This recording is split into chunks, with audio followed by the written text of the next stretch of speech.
दत्तवाडात विशेष शैक्षणिक ग्रामसभा संपन्न. कन्या, कुमार, उर्दू व बांबरवाडी शाळांचं आयोजन.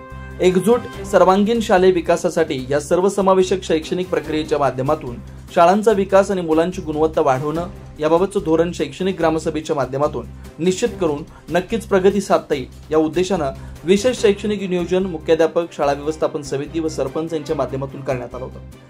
शैक्षणिक ग्रामसभेत शाळेच्या भौतिक गरजा, विद्यार्थी सुरक्षा व गुणवत्ता या विषयांवर चर्चा करण्यात आली. शाळा विकास आराखडा तयार करून तो ग्रामपंचायत आराखड्यात समाविष्ट होईल यासाठी चर्चा करण्यात आली. दत्तवाड्यातील जिल्हा परिषदेच्या 4ही शाळेच्या मुख्याध्यापकांनी शाळांच्या भौतिक गरजा मांडल्या, त्यावर विचारमंथन होऊन निरसन करण्याचं ठरलं. सेवानिवृत्त मुख्याध्यापक कुमार सिद्धनाळे यांनी 4ही शाळांना प्रत्येकी 5 पुस्तकं देण्याचं जाहीर केलं. सदर विशेष शैक्षणिक ग्रामसभेसाठी ग्रामपंचायत सदस्य अकबर काले, सौ मनीषा चौगुले, डी.एन. सिद्धनाळे, अशोक पाटील, कुमार सिद्धनाळे यांच्यासह केंद्रीय कन्या शाळा, कुमार विद्या मंदिर बांबरवाडी, उर्दू शाळा या शाळांचे मुख्याध्यापक, व्यवस्थापन समितीचे अध्यक्ष, उपाध्यक्ष, सदस्य, पत्रकार मिलिंद देशपांडे, इसाक नदाब, शाहनवाज अपराध यांच्यासह पालक, ग्रामस्थ, माजी विद्यार्थी उपस्थित होते. शिवार न्यूज साठी इसाक नदाब, दत्तवाड.